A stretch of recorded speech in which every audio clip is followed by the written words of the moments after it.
학교 때부터 지금까지 이렇게 추첨하든지 뭐 보물찾기든지 한 번도 찾거나 걸려본 적이 없습니다. 그래서 기대도 안 했지만 여전히 저도 안 됐습니다. 숫자도 하나 맞는 것이 없었습니다. 아마 삶이 살아가다 보면 삶이 팍팍해져서 야, 내가 이렇게 살아야 되겠나. 그래서 어떤 인생 역전 드라마 이것을 꿈꾸면서 한 번은 야, 로또 한번 사봐 한번 그런 생각을 여러 가진 분들이 있으리라 생각을 합니다. 이 팩트, 이 사실은 좀 사실적인 얘기는 날짜를 구체적으로 말씀드려야 되는데 날짜는 말씀드리지 못하겠고 몰라서 그런 경우가 있죠. 로또 당첨을 1등이 됐는데 242억 원이 당첨이 됐습니다. 이건 사실이에요, 실제. 근데 세금을 다 떼니까 총 남은 액수가 189억이에요. 네. 근데 어떻게 됐을까요? 5년 만에 쪽박 찼어요. 5년 만에. 왜냐하면 딱 돈을 가지니까 돈 없는 사람이 돈을 지면 이 돈을 활용할 줄을 몰라요. 그래서 술집에 가고 다방에 가서 내지들 엉덩이나 두드리고 그러다가 돈을 탕진했어요. 그냥 배추 이빨에 쫙 뽑아준 거죠. 돈 많으니까. 네. 그러다가 이제 돈 좀 남았을 때 이것을 증권에다가 딱 투자를 100%한 거예요. 근데 내려버렸어요. 그래서 아무것도 건지지 못했어요. 나중에는 어떻게 됐느냐, 1억 4천만 원을 돈이 없으니까 1억 4천만 원을 사기치다가 사기죄로 구속이 됐대요. 사기죄로. 이것 은행에 넣어두었더라면, 우리 지금 지나간 얘기지만 넣어두었더라면 매달마다 1,000만 내지 2천, 뭐 계산 잘 모르겠습니다만 이자를 받고 큰 소리 떵떵 치면서 살아갈 수 있지 않았을까 그런 생각합니다. 근데 사람이 욕심을 부리고 조금 더 잘 벌려고 생각하다가 결국 빚쟁이가 되고 그리고 그 빚을 갚으려고 사기를 치다가 감옥에 들어가는 그야말로 대박이 쪽박되는 그런 사건이 한번 이렇게 보도가 된 적이 있습니다. 그 재물을 관리할 능력이 없는 사람들에게는요, 재물이라고 하는 것이, 돈이라고 하는 것을 관리할 능력이 없는 사람에게는 이게 재앙으로 다가올 수 있다는 얘기예요. 만일 그런 생각을 해보잖아요. 만일 당첨이 안 됐다면 차라리 이렇게 쪽박까지는 않지 않을까. 그러니까 좀 못 살고 어려워도 그냥 살 텐데. 그리고 생각해 보면 사람들이 그래서 얘기합니다. 로또 1등의 저주, 이런 말이 있습니다. 1등 된 사람들은 거의 다 뒤끝이 안 좋은 경우가 많아가지고 그건 저주받은 사람이 받는 거다, 뭐 이런 얘기를 한다고 합니다. 그래서 이분이 나중에 경찰에 가서 그 사기로 들어가서 이제 조사를 받으면서 하는 말이 내 인생은 참 기구합니다, 이런 얘기를 했다고 그래요. 사실 이것도 한 번도 이런 행운을 잡아볼 수 없는 사람들에게는 그 말을 공감할 수가 없잖아요. 근데 이 사람에게는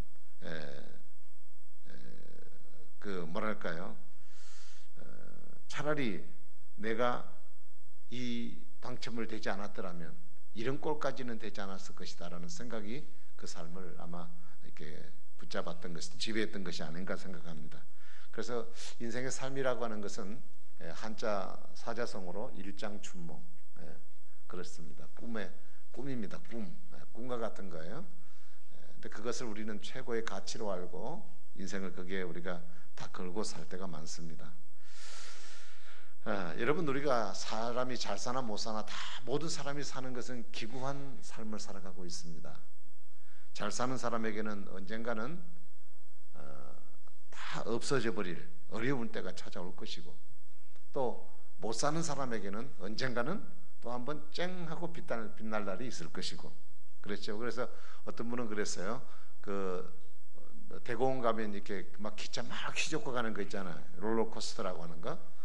인생은 그것과 같다 그래요. 올라갔다 내려갔다 뒤틀었다가 막 정신이 하도 없고 어지럽게 그렇게 인생을 사는 것. 자, 우리가 이런 인생을 살아갈 수밖에 없다고 생각을 한다면 우리가 뭔가 영원히 변하지 않는 어떤 진리를 붙잡아야 될 필요가 우리에게 있지 않는가 하는 생각을 여러분에게 서두로 말씀을 드립니다. 그래서 오늘 시편 기자는 32절에 이렇게 말을 하고 있어요. 같이 한번 읽어보겠습니다. 시작. 주께서 내 마음을 넓히시오면 내가 주의 계명의 길로 달려가리이다. 여기서 내 마음을 넓혀달라는 말은 무슨 얘기냐? 그냥 문자 그대로는 내 마음을 좀 넓혀달라는 의미가 있겠지만 또 다른 의미는 나를 올가매고 있는 어떤 것이 있기 때문에 내 마음을 좀 자유하게 해달라, 이런 의미가 있습니다. 자유하게 해달라. 지금 이 말을 하고 있는 건 내 마음을 넓혀달라, 내 마음을 자유하게 해달라는 얘기는 무슨 얘기겠습니까? 지금 이 시편 기자에게 있어서 자신의 삶은 지금 마음에 딱 굳어져 있다는 뜻입니다. 굳어져 있다는 뜻이에요. 마치 무엇이 가다가 딱 스톱해버린, 정지된 것 같이 자기는 지금 무엇을 위해서 아무것도 할 수 없는 상태가 되어버렸다, 그런 얘기예요. 그래서 내가 주의 계명의 길로 달려가리이다 그랬습니다. 그래서 하나님이 내 마음을 넓혀주지 않으면, 주님이 내 마음에 자유를 주지 않으면 내가 주님 말씀대로 사는 것 자체가 불가능한 지경에 내가 놓여 있습니다 라는 그런 고백입니다. 자, 그렇다면 지금 이 사람의 마음을 사로잡고 있는 것은 무언가? 지금 붙잡고 있는 상태에서 이 사람이 무엇을 할 수 있겠는가? 만일 이 사람 마음이 자유를 얻지 못하면, 마음이 넓혀지지 않으면 어떻게 되겠는가? 여기서 마음을 넓혀달라 하는 얘기는 내 삶 속에 예전 같은 하나님의 회복이 필요하다, 그런 뜻입니다. 회복이 필요하다. 여기서 말하는 회복이라고 하는 것은 죄로부터 당하여 있는 처참한 상태에서부터 자기를 회복시켜달라. 그러니까 죄로 인해서 살아가는 자신의 삶에 이런 처참한 상태가 만들어졌기 때문에 그 상태를 나에게서 회복시켜달라고 그랬습니다.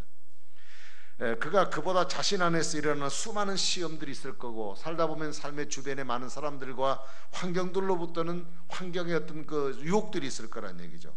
이제 그런 문제들을 잘 극복해 나가야만 되겠는데 힘이 없다는 얘기죠. 그래서 쫄아들기 시작하고 움츠러들기 시작하고, 그래서 뭔가 올가매어 있는 것 같은 자신에게 이 환경, 나를 둘러싸고 있는 이 죄악된 환경들, 나를 유혹하는 환경들, 나를 꼼짝하지 못하게 만드는 환경들로부터 극복해 나갈 수 있는 에너지, 힘을 하나님 내게 주십시오 하고 힘을 구하는 기도의 내용이라고 볼 수 있겠습니다. 그래서 내가 하나님이 내게 힘을 주시면 내가 지금보다 더 하나님을 잘 믿겠습니다. 그리고 내가 신앙생활을 잘할 수 있도록 하나님 나를 붙들어 주세요. 그리고 하나님이 자신을 만져주심에 대한, 그러니까 만져주실 것을 기대하는 마음에 대한 부르짖음이라고 볼 수 있겠습니다. 그래서 하나님 한 번만 더 하나님 내 손짓을 보시고 하나님 나를 돌아봐 주십시오. 지금의 상황에서 내 힘보다도 하나님 힘이 더 절실합니다.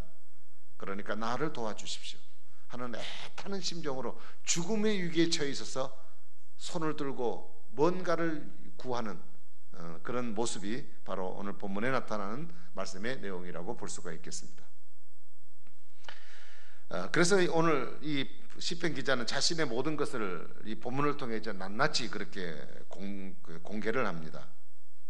25절을 먼저 보시면요, 내 영혼이 진토에 붙어 싸우니 주의 말씀대로 나를 살아나게 하소서 그랬어요. 그러니까 진토라고 하는 것은 무덤을 덮는 흙이잖아요. 흙. 예. 그러니까 진토가 상징하는 것은 나는 비천하고 나는 무가치하고 나는 절망적이다 하는 자기 상황을 표현하고 있는 것입니다. 예. 그러니까 지금 그는 그 엄청난 시험과 유혹에 지금 빠져 있다는 것입니다. 그래서 자신의 현재의 모습은 온몸과 영혼이 진흙덩이에 처박혀버린 모습과 같이 그렇게 둘러싸이는 자신의 부족한 부분에 대해서 말씀드리면서, 그게 진흙이 붙었다, 진토에 내가 붙었다는 얘기는 뭐예요? 위험에 빠져 있어 그 진흙이 나에게 더덕더덕 붙여서 나를 꼼짝하지 못하게 만드는 것처럼 내가 죽음 가운데 처하게 되었다 하는 사실을 말씀하고 있는 내용입니다. 그래서 이제 28절에 보면 나의 영혼이 눌림으로 말미암아 녹사오니 영혼이 짓눌려서 견딜 수가 없다. 육체적인 부분뿐 아니라 환경의 여러 가지 문제들로 인해서, 그리고 죄에 대한 유혹으로 인해서 이런 어려움을 당하니까 내 영혼까지 짓눌려서 이제는 꼼짝을 할 수 없는 상황 속에 이렇게 비통함에 빠져 있는 자신의 모습을 표현하고 있습니다. 자, 그렇다면 이 사람이 그런 지경에 이를 수밖에 없었던 원인이 뭔가? 그것은 29절은 이렇게 말해요. 거짓 행위라고 말하고 있어요. 그래서 거짓 행위를 내게서 떠나게 하옵소서 이렇게 부르짖고 있습니다. 이상과 같이 자기를 영혼과 육체 전체의 삶을 억눌러서 꼼짝하지 못하도록 죽음에 처하는 비통한 가운데 처할 수밖에 없도록 만들어 놓았던 것이 뭐냐? 거짓 행위다. 거짓 행위. 그럼 거짓 행위라고 하는 것이 결국 무엇이냐면 그것은 하나님 말씀대로 살아보려고 하는 자신을 향해서 다가오는, 그래서 자신을 거짓된 가운데로 빠뜨리게 하는 세상 사람들의 유혹과 그리고 세상의 어떤 시험거리들, 이런 것들을 거짓 행위라고 말합니다.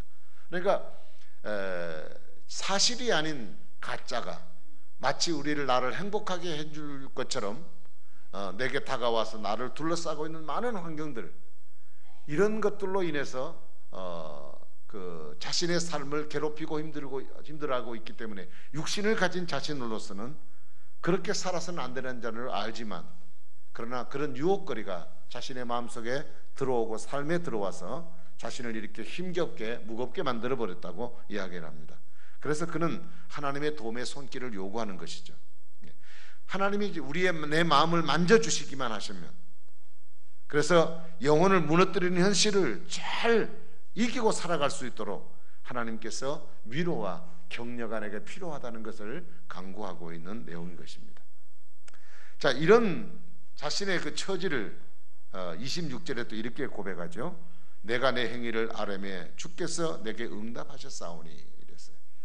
그러니까 자신의 그 상태, 유혹을 받고 있는 것, 이 모든 문제들을 하나님 앞에 기도하고 아뢰었더니 하나님이 그것을 보시고 내 기도를 응답해 주셨다, 이렇게 고백을 합니다. 그래서 이제는 더 하나님 앞으로 바로 살아나가기 위해서 30절에 내가 성실한 길을 택하고 주의 규례들을 내 앞에 두었나이다. 내가 말씀을 더 기대고, 그래서 말씀을 더 의지하고 살겠습니다. 하나님 붙들고 사는 것은 말씀을 붙들고 사가니 내가 말씀 앞에 나가겠습니다. 말씀을 붙들고 살겠습니다. 그리고 31절에 보면 내가 주의 증거들에 매달렸다. 내가 이제는 말씀을 절대로 떠나지 않겠다. 그분과 말씀에 밀접하게 살아가겠다, 그런 뜻입니다. 어떤 유혹이 다가올지라도 내가 말씀에 떨어지지 않겠다. 이것이 나의 삶 속에서 다가오는 여러 가지 수치와 고통으로부터 나를 막아주시는 유일한 비결이라는 사실을 이 시편 기자는 고백하고 있는 겁니다. 그래서 이렇게 외칩니다. 하나님이 말씀으로 나를 만져주셔서 지금보다 더 바르게 살아갈 수 있도록 나를 인도해 주십시오. 이 내용이 지금 시편 기자가 하나님께 부르짖고 있는 내용입니다. 여러분, 오늘 우리가 살아가는 이 세상 속에 하나님께서 오늘 우리들을 향하여 기대하시는 것, 우리도 우리의 삶 속에 회복이 되기를 주님은 기대하고 있습니다. 우리는 지금 내 자신을 돌아보시고 내 마음과 내 신앙 상태가 어떤지를 한번 살펴보시기를 바랍니다. 진토에 박힌 자처럼 엉망진창이 된 채 우리가 이 세상의 삶을 살아가고 있지는 않습니까? 얼굴에는 피곤하고 지쳐서 화색이라고 하는 것은 찾아볼 수도 없고, 웃음도 잃어버리고 즐거움도 없이 마지못해서 하루하루를 그냥 살아가는 그런 무미건조한 삶을 살아가고 있지는 않습니까? 내게 짓눌려 있는 이 현실이라고 하는 이 중압감, 이 무게감 때문에 너무 고달파서 어디서부터 손을 대서 이 문제를 해결해야 할 것인지 도대체 엄두도 낼 수 없는 그런 삶을 살아가는 여러분은 안 계신지 모르겠습니다. 이것은 분명 오늘 신앙인들에게 있었으면 안 될, 그럼에도 불구하고 있을 수밖에 없는 그런 위기이고 혼란이고 시험거리가 아닐 수가 없는 것입니다.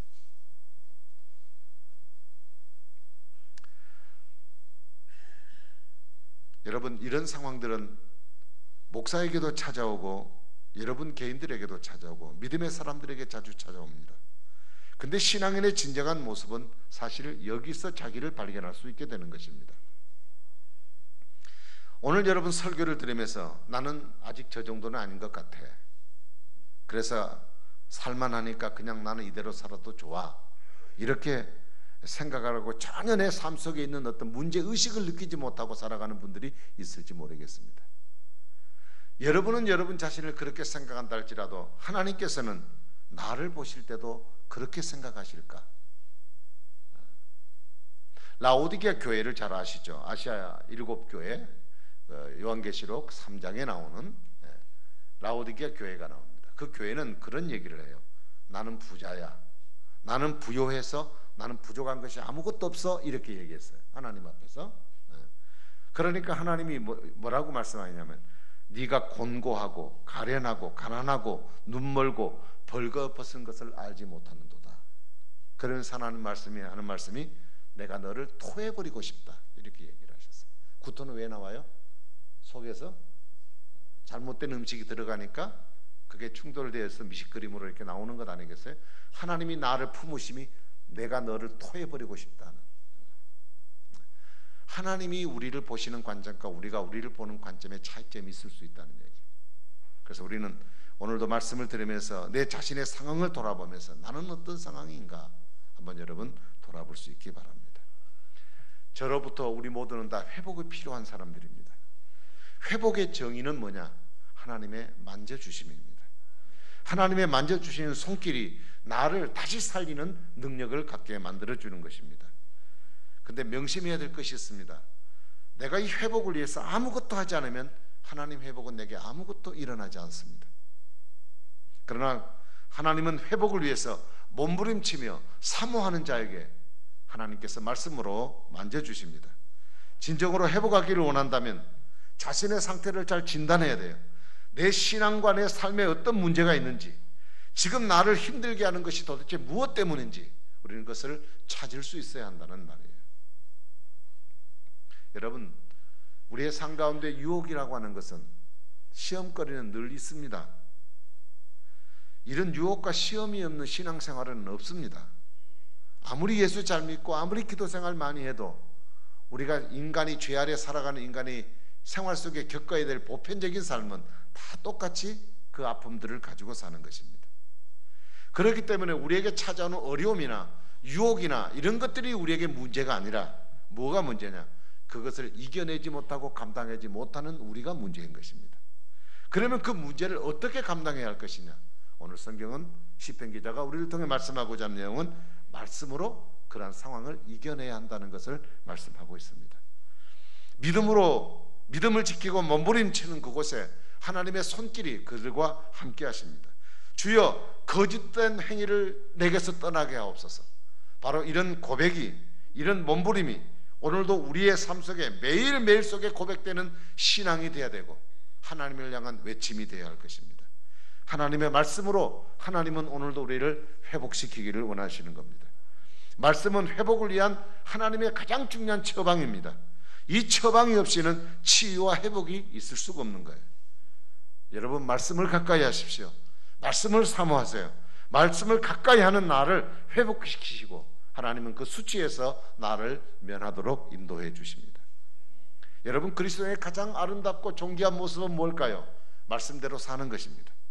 그리스도인이, 하나님의 사람이 하나님 말씀대로 사는 것처럼 아름다운 모습은 없습니다. 태국에서 이번에 장로님 되신 분이 그러시더라고요. 그들 사회에서도 말하기를 이제 어떤 그 얘기를 하면서 같이 그 동업하는 사장이 그 태국 사람이 이제 뭐 이렇게 저런 얘기를 하면서 얘기를 하더라고요. 예수 믿는 사람이 어떤 자리 가든지 나는 하나님의 사람이요, 나는 그리스도인이요, 자기를 드러내고 놓고 살아야 된다는 얘기. 만일 드러내놓고 살지 않고 자기를 숨기면서 적당히 어울려 살면 세상 사람들이 그 사람을 향해서 욕을 할 거란 얘기죠. 자기는 그것을 안다는 거예요.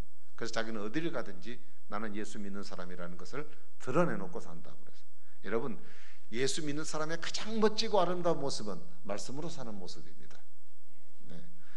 물론 말씀대로 산다는 것이 쉽지는 않습니다. 왜냐하면 주님의 말씀은 어떤 경우는 꿀처럼 달지만 어떨 때는 쓴뿌리처럼 쓰기도 하고 어떨 때는 비단결처럼 부드럽고 우리 마음을 감싸주고 어루만져 주기도 하지만 어떨 때는 하나님의 말씀이 비수처럼 날카롭게 찔러서 우리의 마음을 아프게 후회 파는 경우도 있을 수 있습니다. 그렇다고 우리가 달면 삼키고 쓰면 뱉을 수 있느냐? 신앙인은 그럴 수 없는 것이잖아요. 그러므로 우리가 한 말씀이라도 붙잡고 그 말씀으로 실험하는 그런 경험들이 우리에게 필요한 것입니다. 여러분, 사람은 사람을 세울 수가 없어요. 왜 사람이 사람을 세울 수 없느냐? 나를 세워주는 그 사람이 언젠가는 무너지고 넘어질 수 있기 때문에 그렇습니다. 어느 순간 어느 정도는 내게 도움이 될 수는 있어요. 그러나 그 사람이 내 인생이나 내 신앙을 세워줄 수는 없습니다. 오직 주님의 말씀이 나를 세웁니다. 말씀만이 나를 사람답게 만들고 나를 신자답게 만들어주는 능력을 갖게 되는 것입니다.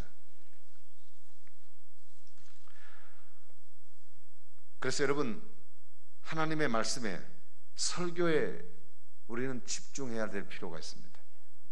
우리가 하나님 말씀을 들을 때요, 이 말씀을 개인화하는 작업이 필요해요. 무슨 얘기냐?